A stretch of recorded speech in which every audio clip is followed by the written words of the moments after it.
Hello everyone, welcome to all of you. In this lecture, we will discuss about the PYQs of NET GATE CMI ISI. So start करते हैं first एक question से.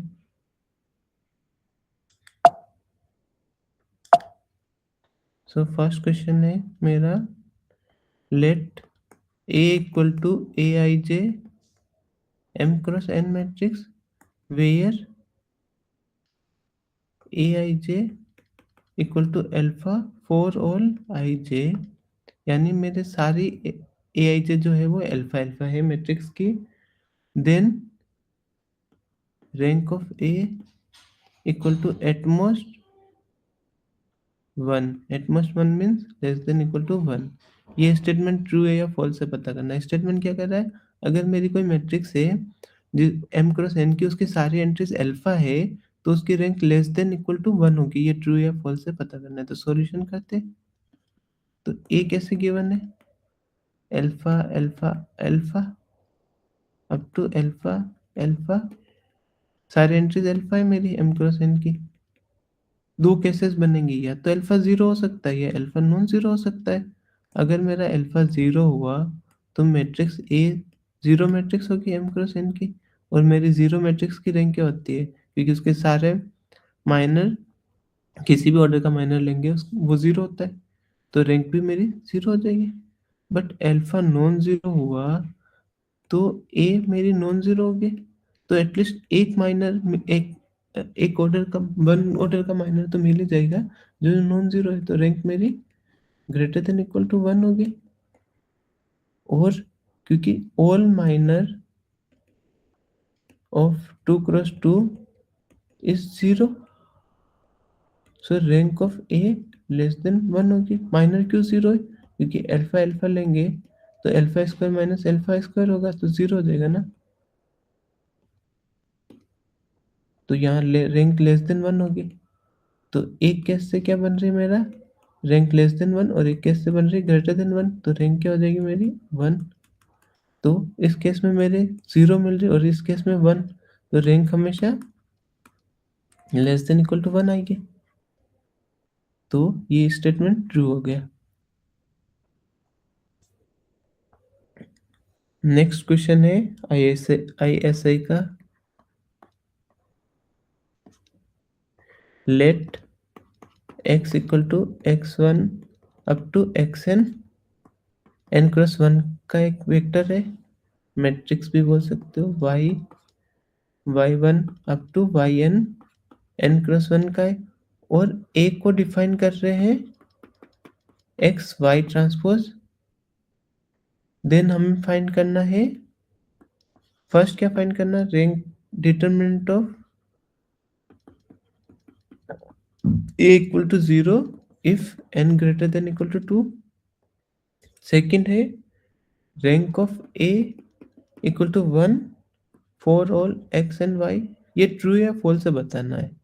Option, rank of a equal to 1 if and only if x not equal to 0 and y is not equal to 0. तो हम अब इसको solution करते हैं. x और y मेरे को कैसे गिवन है, x1 up to xn. y कैसे गिवन है, y1 to yn n cross 1 का. तो जो a डिफाइन कर रहे हैं वो कर रहे हैं एक्स वाई ट्रांसपोज. तो जो a की साइज होगी वो क्या होगी, n क्रॉस n की, of n cross n size. तो अब हमें देखना है इसका डिटरमिनेंट क्या होता है a का, और रैंक की बात करनी है. तो मेरा जो a मैट्रिक्स बन गई ना, a की रैंक क्या होगी, equal to rank of X Y transpose. वो किसके इक्वल होगी, minimum of rank X comma rank Y transpose. क्योंकि अगर मेरी कोई ए बी मैट्रिक्स है, रैंक ऑफ ए बी क्या होती है, लेस देन होता है minimum of rank A comma rank B. इसका यूज करेंगे तो ये यहाँ से क्या आ जाएगा, minimum of rank X T Y transpose T. और क्योंकि अगर मेरा ये एक्स है ना, एक्स n क्रॉस 1 का वेक्टर है, तो इसकी रैंक 1 से बड़ी नहीं हो सकती है, क्योंकि इसका एक माइनर मिलेगा ना 1 क्रॉस 1 ऑर्डर का ही, और इसका भी 1 क्रॉस 1 का ही मिलेगा। अगर मेरी x की सारी एंट्री 0 है तो रैंक मेरी 0 हो जाएगी, बट और अगर एक भी नॉन ज़ीरो हुई तो नॉन ज़ीरो हो जाएगी, तो ये इससे क्या मिला? Less than equal to 1। तो रैंक ऑफ ए जो है मेरी वो लेस देन 1 है, और रैंक ऑफ x कब मेरी 1 होगी? If xi not equal to 0, और 0 कब होगी? If xi equal to 0 for all i के लिए। अगर सारे xi 0 होगी तो मेरी row of rank of x 0 होगी, और अगर एक भी नॉन ज़ीरो हो तो 1 हो जाएगी। तो रैंक ऑफ ए मेरी, अगर मेरा n ग्रेटर देन 2 है, और तो rank of A less than equal to 2 है, लेस देन 1 है, वो लेस देन n है। अगर मेरी किसी मैट्रिक्स की रैंक n से छोटी आ जाती है, यहाँ n ग्रेटर देन 2 है, तो मेरा डिटरमिनेंट ऑफ ए क्या हो जाएगा? 0। तो जो फर्स्ट ऑप्शन है उसमें क्या है? Determinant of A is equal to 0 if n greater than 2।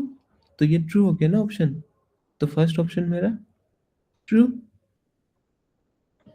अब सेकंड ऑप्शन देखते हैं। सेकंड ऑप्शन में क्या है? Rank of A equal to 1 if X and Y for all X and Y. अगर मैं एक्स को 0 ले लेता हूँ, तो मेरी जो रैंक ऑफ ए होगी वो 0 हो जाएगी ना, तो ये ट्रू नहीं रहा, तो सेकंड ऑप्शन फॉल्स है।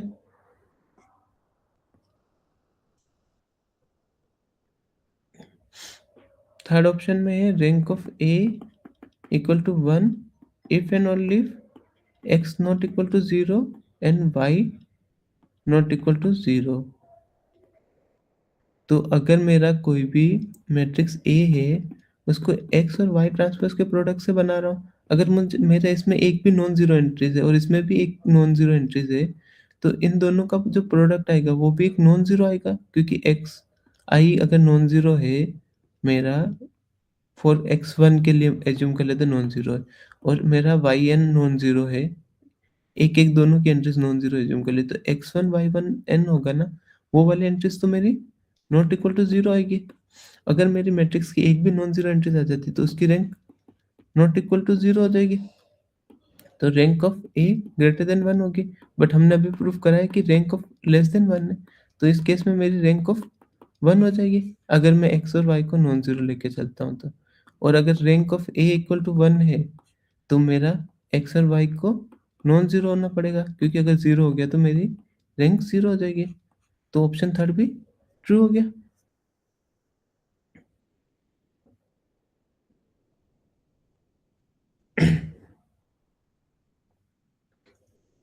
और अगर मेरी ए किससे बन रही है? एक्स वन 1 क्रॉस 1 से, और वाई वन 1 क्रॉस 1 से बन रही है ना, तो मेरा जो डिटरमिनेंट ऑफ ए होगा वो होगा x1 y1।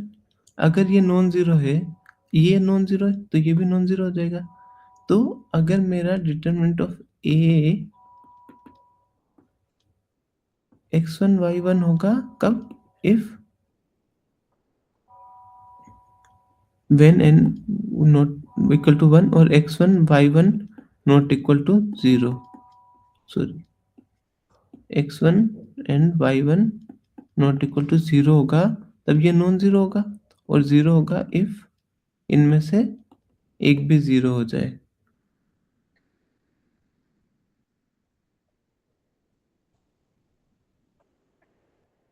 नेक्स्ट क्वेश्चन है CMI का।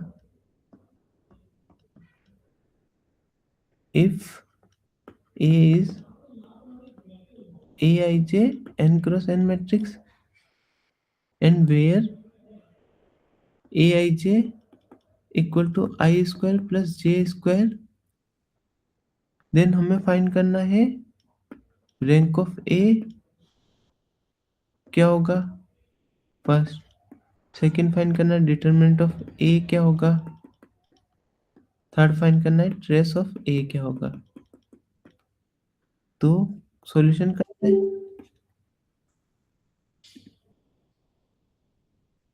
1 स्क्वायर ए 1 2 क्या होगा? 1 square plus 2 square up to A 1n क्या होगा 1 प्लस एन स्क्वायर। सेकंड क्या होगा 8 2 1 है ना, तो 2 स्क्वायर प्लस 1 स्क्वायर, यहाँ 2 square plus 2 square up to 2 square plus N square.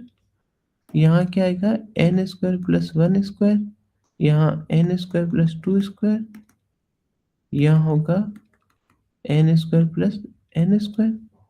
अब मैं जो परफॉर्म कर रहा हूँ ऑपरेशन, आर एन को चेंज कर रहा हूँ R n minus R n minus one, R n minus one को चेंज कर रहा हूँ R n minus one minus R n minus to.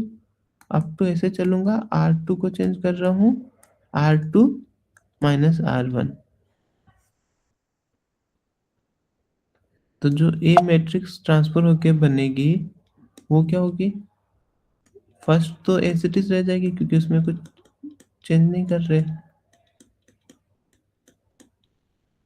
तो ये क्या होगी वन, यहाँ पे क्या आ रहा है टू, टू माइनस फाइव तो थ्री, यहाँ क्या जा रहा है five, five minus eight, four plus four eight, eight minus five तो थ्री, ऐसे चलता जाएगा यहाँ पे भी थ्री। अब जो यहाँ पे आएगा उसमें क्या होगा n square plus one square minus n minus one का स्क्वायर प्लस वन स्क्वायर। तो ये क्या देगा n square plus one square, यहाँ पे ब्रैकेट हो, तो ये देगा एन माइनस वन का स्क्वायर माइनस वन स्क्वायर। तो ये जाएगा n square plus one minus n square minus two n plus one, sorry minus one minus one. तो यहाँ से क्या आ जाएगा एन स्क्वायर से n square cancel, minus one plus one से माइनस वन कैंसिल, तो ये आ जाएगा मेरा, यहाँ माइनस टू एन आएगा ना, तो ये माइनस है तो ये प्लस हो जाएगा, तो टू एन माइनस वन, तो यहाँ बनेगा टू एन माइनस वन।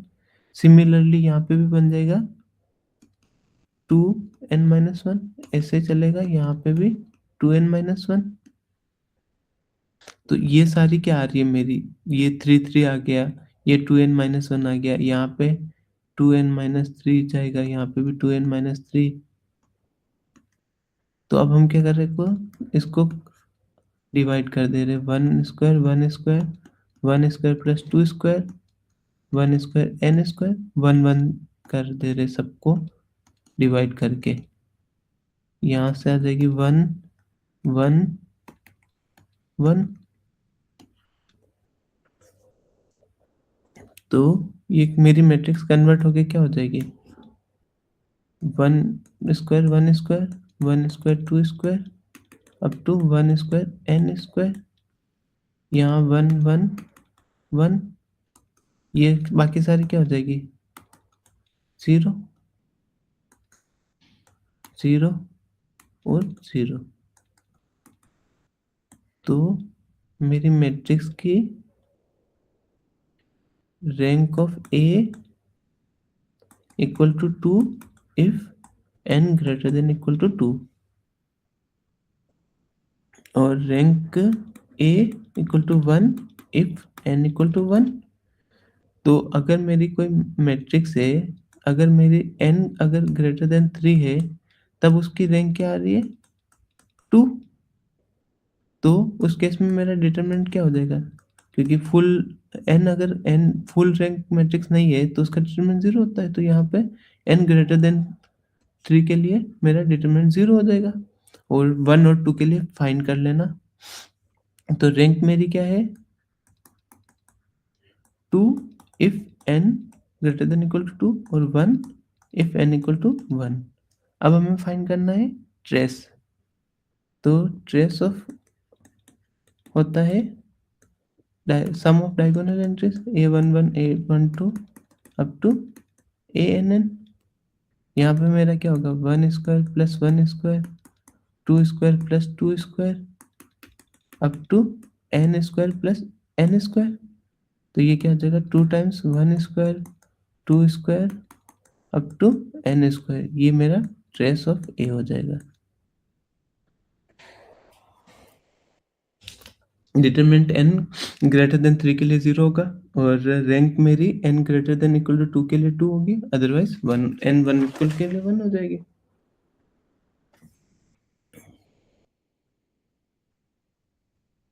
अब है एक क्वेश्चन जो जनरली पीएचडी इंटरव्यू में पूछा जाता है।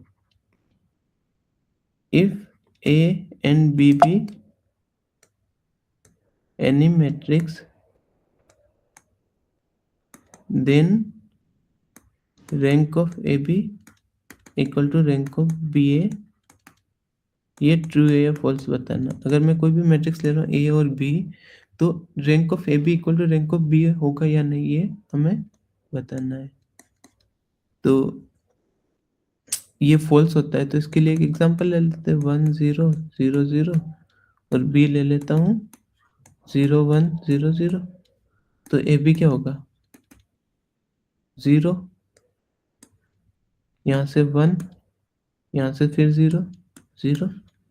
बी ए क्या होगा मेरा, यहाँ से जाएगा तो 0, यहाँ से 0 और बाकी 0 0 हो जाएगा, 0 0 रो है तो यहाँ से रैंक ऑफ ए बी मेरी कितनी हो गई, 1, और रैंक ऑफ बी ए 0। तो rank of A be in general में मेरी रैंक ए बी इक्वल नहीं होती है। इस केस में इक्वल नहीं है, किसी केस में हो सकती है, तो ये वाले इस केस में मेरे फॉल्स हो जाएगी।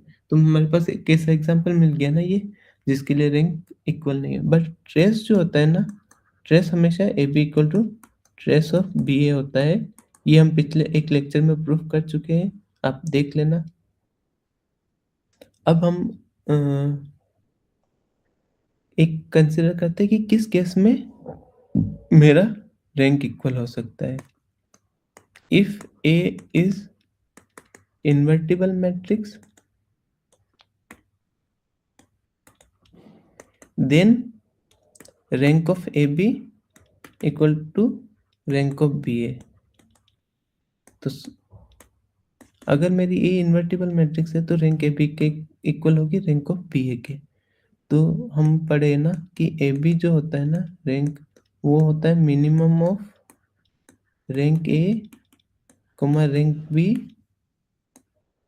एंड इधर चलेगा rank A plus rank B minus n. और क्योंकि रैंक ऑफ ए क्या गिवन है हमें, ए इज इन्वर्टिबल। अगर कोई मेरी मैट्रिक्स इन्वर्टिबल होती है तो उसका डिटरमिनेंट 0 होगा, तो वो फुल रैंक हो जाएगी। तो इम्प्लाई करेगा rank of A equal to n. तो अब मुझे रैंक ऑफ ए भी पता करना है, तो वो मिनिमम ऑफ, यहाँ पे इसकी वैल्यू कितनी है, एन, और ये या तो एन होगी या एन से छोटी। तो इसके बारे में कुछ आइडिया नहीं है, बट एन से छोटी या उसकी इक्वल ही हो सकती है। तो ये तो फुल हो गई, तो अब इसके ऊपर ही डिपेंड करेगी मिनिमम, ये जो होगी वही रैंक हो जाएगी। तो rank of less than B, इधर से एन, या ये एन है, rank of B minus N, तो rank of B less than rank of A B less than rank of B. तो यहाँ से क्या मिला, रैंक ऑफ ए बी किसके इक्वल है, रैंक ऑफ बी के। इसको इक्वेशन 1 नाम दे देते। अब हम को देखना है रैंक ऑफ बी ए क्या होगी, तो वो भी होगी minimum of rank B comma rank A, इधर होगा rank of B plus rank of A minus n, और रैंक ऑफ ए कितनी है, एन, क्यों, क्योंकि ए इज इन्वर्टिबल गिवन है। तो यहाँ से क्या होगा, rank of B A less than होगा रैंक ऑफ बी, क्योंकि ये तो फुल है, एन होगी मैक्सिमम, और ये एन या एन से छोटी होगी तो इसी के इक्वल हो जाएगी। अगर ये छोटी हुई तो ये रैंक बी, और अगर एन हो गई तो एन ही हो जाएगी। और यहाँ से क्या होगा, n replace n minus n plus rank of B. तो यहाँ से क्या मिल जाएगा, rank of B less than rank B और ग्रेटर देन रैंक बी। तो इससे आ गया rank of B A equal to rank B. Second, first से क्या मिल रहा है, फर्स्ट और सेकेंड से मिला rank A B equal to rank B A equal to rank B A. तो इससे क्या प्रूफ हो गया मेरा, rank of A B equal to rank of B A. कब होता है ये, ए इन्वर्टिबल है। बट अगर ए इन्वर्टिबल और ऐसा कुछ गिवन नहीं है तो वो भी हम ऊपर एग्जाम्पल कर लिया, उससे फॉल्स हो जाएगा। तो थैंक यू सो मच। इस लेक्चर में इतना ही। मिल